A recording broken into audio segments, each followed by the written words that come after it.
Hola, ¿qué tal? Bienvenidos y bienvenidas a un nuevo podcast de Stay Nutri con mi querido Iñi. ¿Qué tal? ¿Cómo estás? ¿Qué tal? Buenas tardes. ¿Qué tal? Todo bien, todo ¿Has en orden. comido ya? Ya he comido, sí, ¿Qué has sí. comido hoy? Que no me lo has dicho. Hoy he comido arroz con pollo, Y ya, sí, o salteado, con verduras, con con verduras, con calabacín. pimiento verde. Bueno, oye, ¿cómo te cuidas? ¿Has visto? Sí, sí. Yo hoy he comido una receta que a lo mejor ya habréis visto Puede ser. cuando estéis escuchando este podcast, que es este bocadito de patata Qué rico. con salsa así a formato hindú, totalmente vegano. Tenía muy buena pinta. Sí, sí, sí, sí. Luego te doy un tupper Venga. pequeño que lo pruebes, ¿no? Sí, sí, sí, sí. Ah, vale. A ti la hindú sí que te va. A mí me gusta todo. A ti te gusta todo, ¿verdad? Sí, muchas veces que hemos ido a restaurantes le tiras también por el pescado, por tu marisco. De todo. Es que los vascos sois unos finolis. De bien comer. De, Hombre, lo de que bien nos comer, de echan. buen comer. Total. Sí, Eso sí, es sí. de buen comer. De buen comer, de buen comer. Bueno, aquí estamos atendiendo a las necesidades de nuestros y nuestras seguidores y seguidoras. Efectivamente, ya sabéis, siempre lo decimos, que vuestras peticiones son totalmente escuchadas. Escuchadas y realizadas. También. no A son ver, es escuchadas. que el otro día dijeron, por favor, síndrome de ovario poliquístico. Dijeron, ¿y qué pasa con la endometriosis? Tranquilos, tranquilas, aquí estamos. Con parte 1, síndrome de ovario poliquístico, y parte 2, endometriosis. Podríamos liarnos mucho y hablar 1 hora, 2, 3, 4. Es verdad que yo tengo mucho contenido, pero vamos a hacer cortita y Vale. al pie, que ya sabes que a mí me gustaba mucho de Estefano. Más útil, sí, sí. Más útil, cortita y al pie. 20 minutitos, 15 minutitos, 25 minutitos y hacemos segunda parte sobre endometriosis. Eso es. Dejamos encima de la mesa las bases y qué fundamentos nutricionales acompañan a estos comportamientos hormonales. Eso es. ¿Me ayudas con esto? Yo Vale. voy poniendo encima de la mesa, voy aportando ya también lo poco o mucho que pueda saber y si en algún momento quieren que indaguemos y que hagamos un podcast tal, pues incluso podemos buscar algún tipo de ginecólogo, ginecóloga, matrona, bueno, podemos Sí, ir por ahí también todavía para más. ampliar. Eso es. Porque es verdad que todo esto tiene mucho que ver con la fertilidad, pero es que yo lo digo siempre, yo no soy experto en nada, pero de fertilidad sé menos que de salud hormonal. Entonces, bueno, lo primero de todo que quiero poner encima de la mesa es el síndrome del ovario poliquístico, que al final, lo voy a decir yo, ya que es un tipo de patología de carácter ginecológico / hormonal, que su comportamiento es muy hormonal. Es decir, nuestras hormonas cambian un montón. La principal causa es el hiperandrogenismo. Es decir, que existen hormonas de carácter masculino que están en mayor presencia dentro de, evidentemente, el cuerpo de la mujer cuando no debería de ser así, en este camino. Entonces, me he preparado un mini guión y quiero tocar 3 puntos. Vale. Para mí los más importantes. 1, todo lo que es el desajuste del ciclo menstrual. Vale. ¿Vale? Dolores, síntomas, por qué mi regla es intermitente, ¿vale?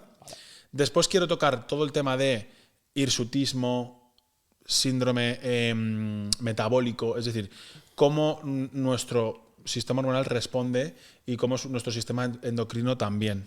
Vale. Y por último quiero tocar la resistencia a la insulina. Todo va de la mano. Sí, al final todo va interconectado, pero podemos ir haciendo ahí pequeños. Y eso es. Entonces creo que es lo que más se ve en consulta y por lo que más nos necesitan. Sí, total. ¿Vale? Entonces, ya que sabemos lo que es el síndrome de ovario poliquístico, yo siempre lo digo, se puede ver, casi siempre se ve en ecos, Sí. porque al final vemos los quistes, pero eso no significa que sea un síndrome del ovario poliquístico. Puede ser también un Ovario poliquístico. ovario poliquístico. Es decir, que nuestro, vamos a decirlo así, ¿vale? Vamos a decirlo como muy plano. Nuestro cuerpo esté funcionando metabólicamente bien, pero sí que tengamos esos quistes. Eso es. Al final la diferencia está en la analítica. Es decir, una cosa es el ovario poliquístico, que no deja de ser una cosa física, es decir, el quiste que aparece, pero a nivel hormonal todo está bien. Un poquito más estable. Más estable.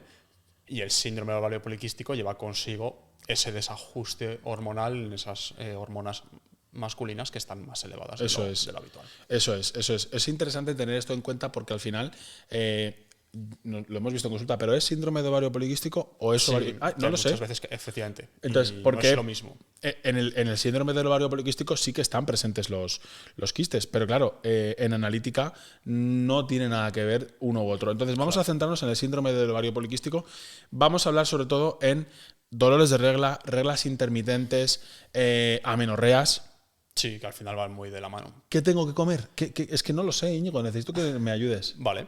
Pues ahí, a ver, al final es como siempre, todo lo que hablamos un poquito, sobre todo es la estructura, es el comer suficiente, pero todavía sí cabe más la importancia de escoger bien los nutrientes. Es decir, muchas veces vemos en consulta gente que intenta quitar macronutrientes, eliminar hidratos de carbono, que en este caso siempre es el macronutriente preferido para eliminar, y no es tanto por ahí, sino que al final lo interesante es buscar más que nunca, en todos los objetivos nutricionales debería ser así, pero en este tipo de casos más que nunca, la calidad del ingrediente, es decir, buscar un hidrato de calidad, buscar una grasa de calidad y buscar una proteína de calidad, para sobre todo que desde la parte de la alimentación, después obviamente pues habrá que ver tratamientos farmacológicos para que todo se estabilice, para que todo vaya bien, pero por lo menos desde el punto de vista de la alimentación tener la seguridad de que estamos cubriendo bien los requerimientos, estamos añadiendo alimentos de calidad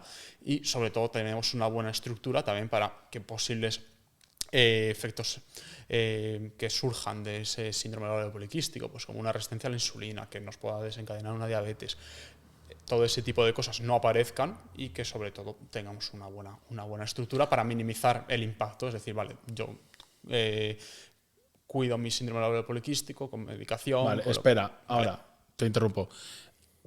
Esto ya lo sé. Vale. O sea, yo soy una mujer con síndrome de ovario poliquístico y ya lo hago.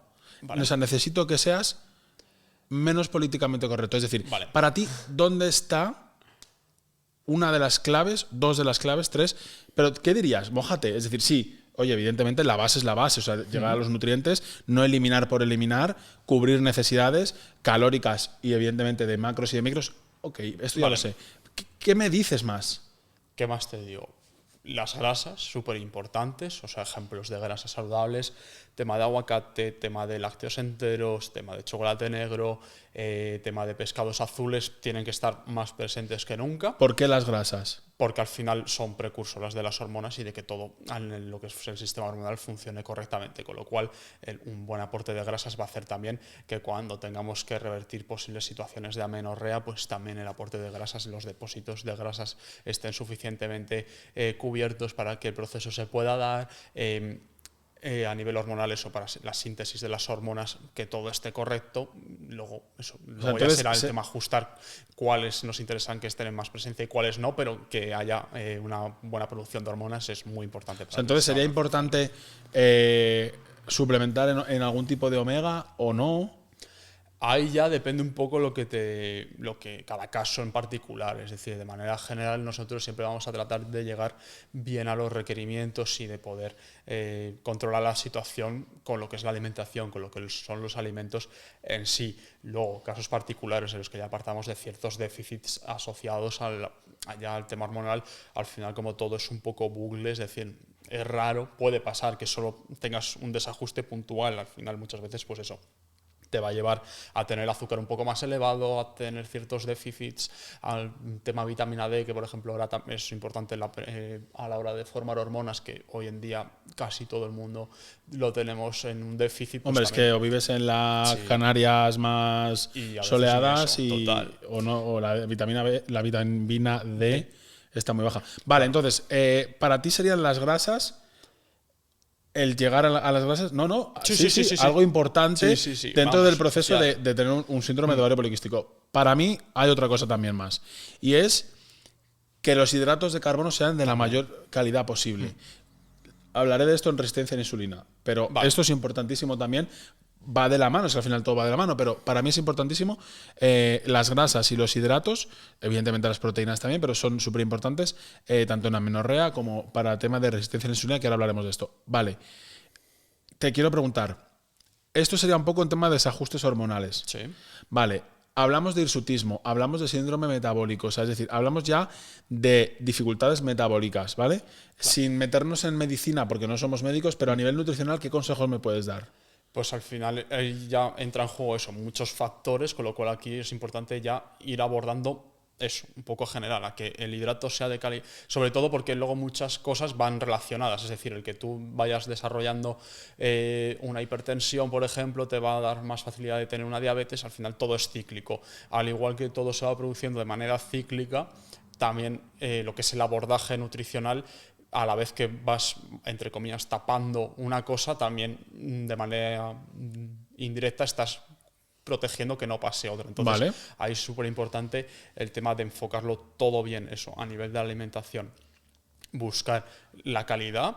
Y luego otro aspecto importante que no hemos mencionado es el tema de la actividad física, ¿vale? También es muy importante en estos casos, sobre todo para prevenir eso, que no se den consecuciones. Es decir, que de un síndrome de ovario poliquístico no desarrolle una resistencia a insulina que me pueda hacer una diabetes, que me pueda hacer una hipertensión, que me pueda hacer una hipercolesterolemia, y al final luego, una vez que ya tengamos un poco todo sobre la mesa, es más difícil también poder ir revertiendo. Entonces, cuando tengamos un diagnóstico de que hay algo a nivel hormonal, obviamente nos vamos a enfocar en ese momento, en revertir un poco, en mejorar en esa situación, pero todo lo que son hábitos, tanto a nivel de alimentación como a nivel de actividad física, son muy importantes ponerlos desde el principio para que después eso no nos lleve ya a situaciones de las que a lo mejor es más costoso salir y ya unos hábitos adquiridos un poquito diferentes.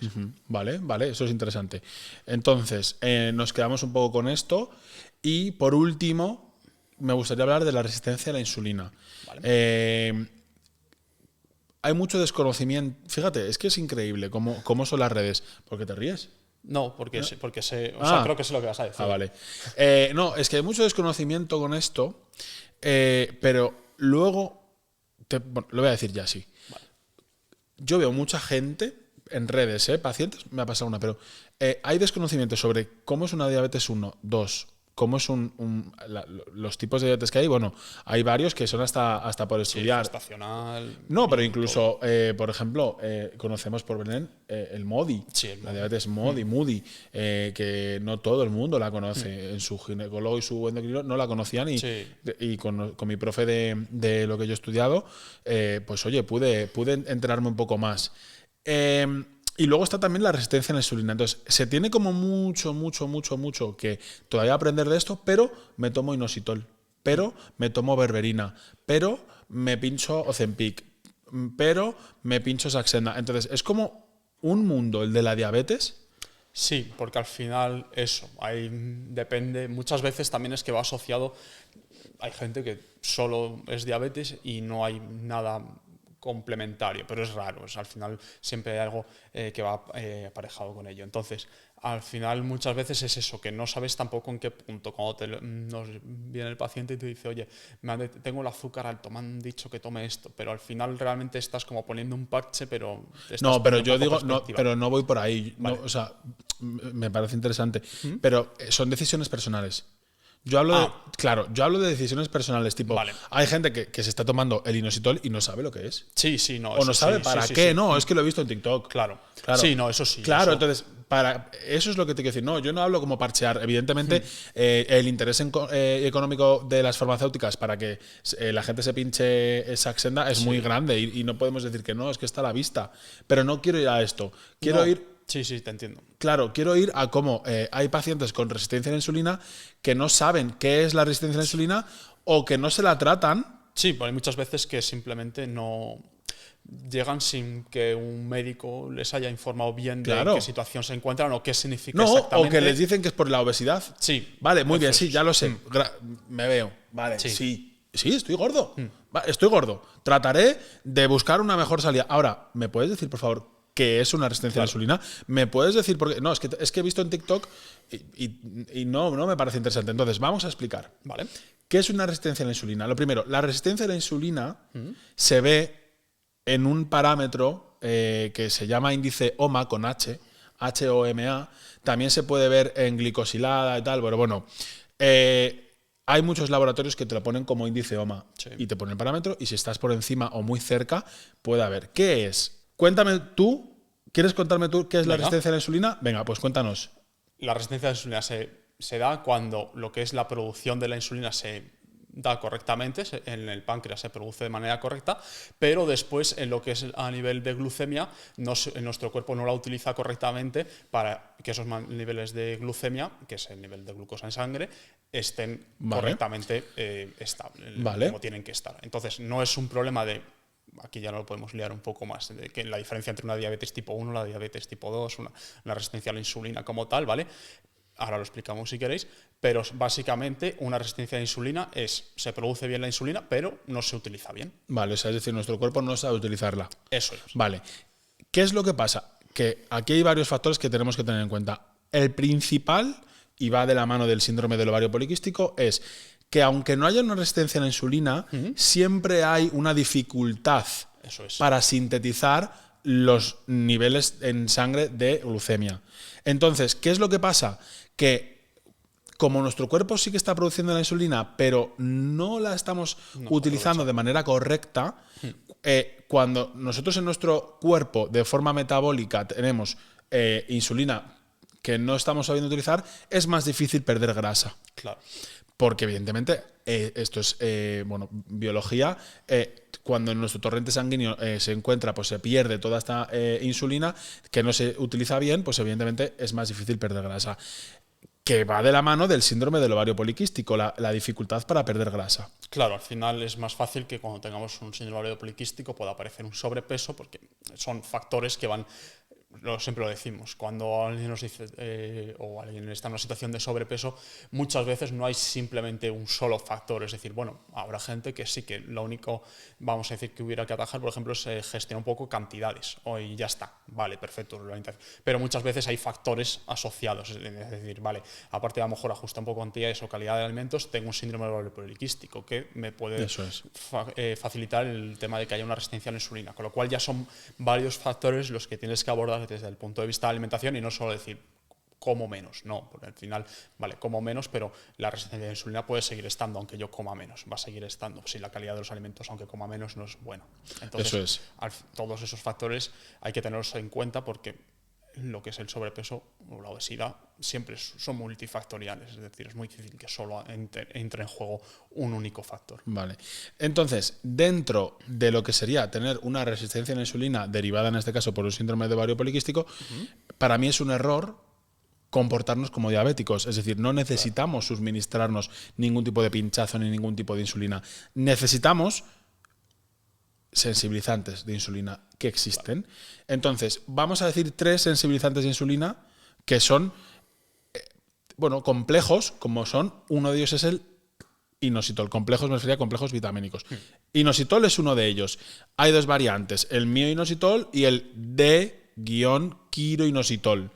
Nunca os toméis el inositol porque Íñigo y yo os lo digamos. No podemos prescribiros, pero si queréis tener un poco más de idea, esto está dicho por gente que sabe, buscad, preguntad.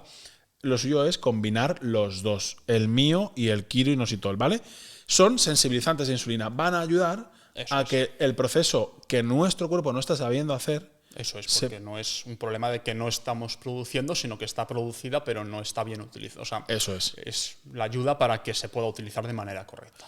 El segundo sensibilizante de insulina es uno más natural, o sea, 100% 1000, que es la berberina, que seguro que la habéis escuchado, que también ayuda a nuestra glucemia.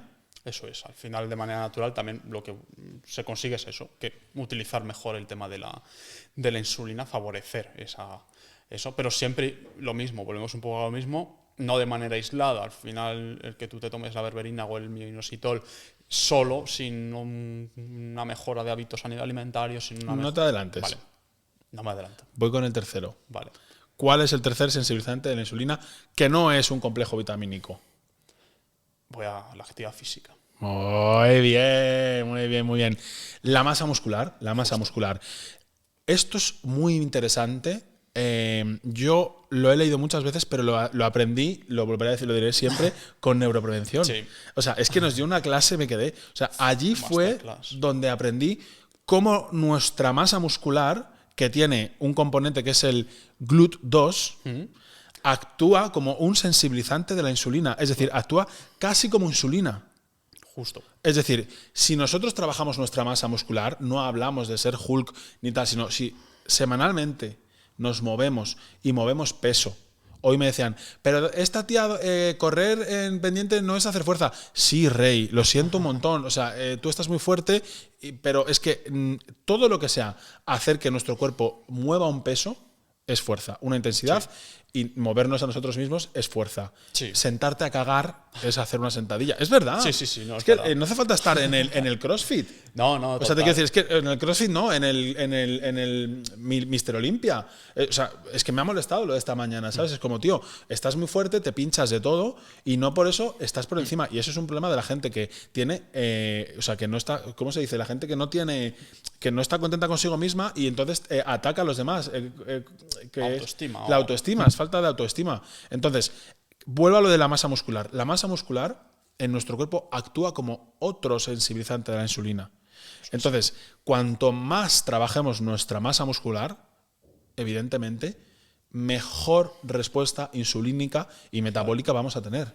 Total, o sea, totalmente demostrado, sobre todo eso, en el ejercicio de fuerza, que es el que, pero al final todo cuenta, es decir, es interesante poder combinar un poco los dos, pero lo que es masa muscular, desarrollo de masa muscular o mantenimiento, porque muchas veces también intentamos hacer una resistencia a la insulina en una situación en la que también tenemos que perder peso, intentamos hacer un déficit, vale, aunque estemos en déficit y sea más costoso a lo mejor esa ganancia de masa muscular, pero por lo menos el ejercicio de fuerza para mantener la masa muscular y que lo que perdamos efectivamente sea grasa, también es muy importante, porque al final, soy un poco repetitivo, pero es que al fin va todo de la mano, es decir, el que tú mejores hábitos a nivel de alimentación buscando los macronutrientes de mayor calidad, el que vayas buscando una alimentación, una actividad física constante, priorizando fuerza, pero también con tema cardio de manera continua, en el que te puedas apoyar en los fármacos. Sobre todo esto es importante porque hay muchas veces que tampoco los fármacos están muy bien y obviamente siempre lo voy a defender, pero también es verdad que lo más interesante es cuanto menos consigamos medicarnos, mejor, y cuanto más podamos maximizar el efecto del fármaco, mejor. Entonces, si nosotros ya ponemos de nuestra parte alrededor, mejorando la alimentación, mejorando el deporte, vamos a maximizar el efecto de los fármacos y vamos a hacer que ese tratamiento no se alargue tanto en el tiempo. Total. En situaciones en las que se pueda revertir. Es decir, ya cuando Total. Es una cosa ya crónica, no. Pero cuando es una situación que todavía tenemos capacidad de poder revertir o mejorar, cuanto menos tengamos que medicarnos, mejor. Siempre defendiendo el uso de medicamentos. Claro. Así que, dicho esto, ¿qué idea nutricional se nos puede quedar para cerrar, para terminar? Es decir, ¿qué consejo nutricional? Yo tengo uno, pero ¿tú qué consejo nutricional darías de últimas? Es decir, a una persona que, aparte de tener problemas de regla, que pues evidentemente tiene tema de, bueno, pues a lo mejor síndrome metabólico, que hablaremos o tal, aparte tiene una resistencia a la insulina, a nivel nutricional, sí, hemos hablado de sensibilizantes, pero a nivel comida... Vale, a nivel comida, de manera general, no eliminar ningún nutriente porque sí. Buscar dentro de los hidratos de carbono lo más interesantes posibles, tema de verduras, tema de cereales integrales, todo ese tipo. También tener cuidado con los cocinados, muchas veces, es decir, tú puedes coger una buena base, pero después sí, lo que es el cocinado, pues no abusar obviamente de tema frito. A ver, siguen a este Nutri, saben cocinar. Claro, están aprendiendo. Pero por si acaso ya dejarlo totalmente reflejado. Eso es importante. Comer suficiente, es decir, no decir como necesito perder peso para mejorar en la resistencia. Bueno, muchas veces eso nos mete muy ligado el tema, esto es por eso, porque tienes un sobrepeso y a lo mejor nos quedamos simplemente con eso y solo buscamos perder peso y realmente no estamos mejorando en lo que es, porque no va tan ligado directamente con el peso, es un factor que influye, pero al final si tú no tienes cuidado en la alimentación, por mucho que tú pierdas de peso, vas a poder seguir teniendo problemas a nivel de resistencia a la insulina. Entonces, eso ponerlo todo en contexto y sobre todo comer suficiente, no eliminar nada porque sí, es decir, ni añadir nada porque sí, es decir, tampoco hay alimentos, al igual que decimos que no hay que quitar ningún macronutriente, tampoco es el tema de decir, no, es que me han dicho que este alimento concreto por sí solo te va a venir bien. No hay, por sí solo no hay ningún alimento que te vaya a hacer. O sea, entonces, que a nivel de resumen de esto que estás diciendo, es lo que yo iba a decir. Sobre todo, dar calidad a los hidratos de carbono. Sí. Eso es lo más importante, vamos, yo creo. Porque, bueno, es verdad que, es que ya nos metemos en rollos, pero no sé si te lo llegué a pasar. ¿Tú te acuerdas de un estudio que vi? No sé si es por lo del máster o porque lo vi yo. Un estudio que ponían a 10 pacientes a comer full hidratos, ¿sí? Y a otros pacientes a comer full procesados llenos de grasas trans, etcétera. y tenían peor respuesta insulínica la gente que consumía grasas trans Claro. que por comer hidratos tipo harinas. Entonces, bueno, hablaremos de esto, pero ese es el resumen. Así que vamos a la parte 2, que vamos a hablar de endometriosis. Cerramos este capítulo, ¿vale? Esperamos que les haya gustado. Despídelo y nos vamos a endometriosis para también dar otro punto de vista con este tipo de patología que también es importante, la endometriosis. Perfecto, pues nada, chicos, chicas, gracias por escucharnos hasta aquí. Ya sabéis que cualquier tema que queréis que tratemos nos lo dejáis en los comentarios y nosotros lo hacemos encantados. Y nada, nos vemos prontito. Chao, chao. Chao, chao.